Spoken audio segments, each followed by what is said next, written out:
خپلان دی جنت دی مور د هر یو غم راحت دی مور سکون د ژوندان دی مور سکون د زخمی زړه دی مور سکون مو د لیم دی مور سکون مو د هر څه دی ماشاءالله ملګرو د ګلاله ماشومې د مور په حواله سره یو څو مصری ویل دي د مور هغه خپل بال بچ سره مینه محبت او د مور شان مقام مرتبه دا ټولې پکې بیان کړي ډېر ښکلي انداز کې ویل دي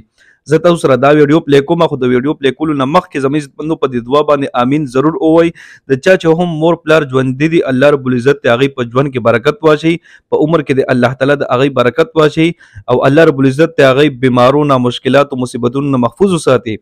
او د چا چې مور پلار وفات شوي دي الله رب العزت هغې ته په جنت الفردوس کې د نبی کریم صلی الله علیه وسلم سره ځای ورکړي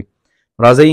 د دې ماشومې دا مصرې واورئ د مور په حوالې سره او د ماشومې ته په کمنټ کې ماشاءالله سبحان الله ضرور ولیکئ او ویډیو د ثواب په نیت باندې ډیره شیر کړئ ټیک شوه څوک چې مور سره مینه محبت ساتي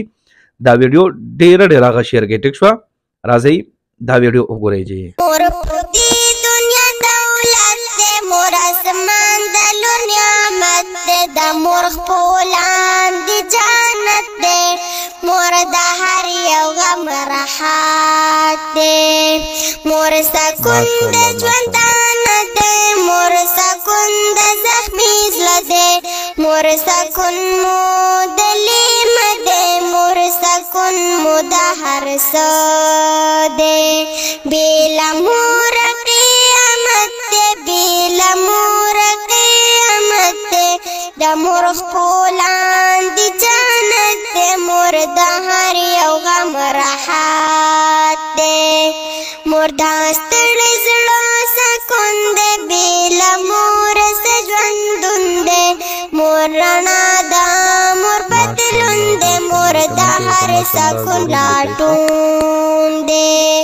مور مقام څومره اوچت دی مور مقام څومره اوچت دی د مور خپلان دی جنت دی مور د هر یو غم راحت دی مور په دې دنیا دولت دی مور اسمان د لور نعمت دی د مور خپلان دی جنت دی مور د هر یو غم راحت دی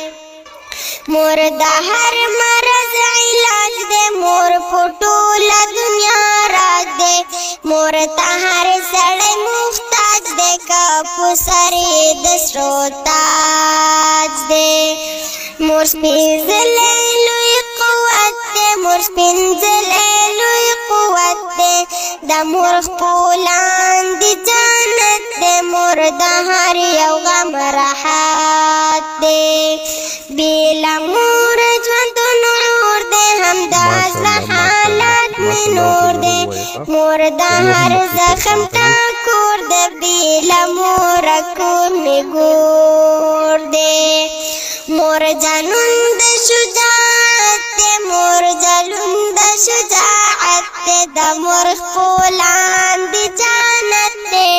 مور د هر یو غم راحت دی حاجی زموږ عزتمندو تاسو دا مصرې واورېدې د دې ګلالې ماشومې یقینا زموږ عزتمندو چې مور په دې دنیا کې زموږ ستا لپاره جنت دی دغه شان د پلار هم زموږ ستا لپاره جنت دی نو د چا چې هم والدین ژوندي دي هغې په خدمت کې گزارش دی چې د مور پلار خدمت وکړي د مور پلار خدمت په برکت سره الله رب العزت نه جنت وغواړي زموږ عزتمندو چا چې هم د مور پلار خدمت وکړو که نه دې انسان ته به الله رب العزت جنتونه ورنصیب کوي دا دنیا به الله رب العزت هغه لپاره جنت وګرځوي او دا قبر چې دی دا به الله رب العزت د هغه لپاره جنت ته باغچونه یو باغچه وګرځوي او په جنت الفردوس کې به الله رب العزت بیا د نبی علیه الصلوۃ والسلام سره ځای ورکړي نو کوشش وکړئ د مور پلار خدمت وکړئ د چا چې والدین ژوندي دي ټیک شوه او د چا چې وفات شوي دي هغې ته ډېرې دعاګانې کوئ او نیک اعمال هغې دپاره کوئ او بیا دعاګانې کوئ چې الله تعالی د دې ثوابونه زموږ والدینو ته وررسوي ټیک شوه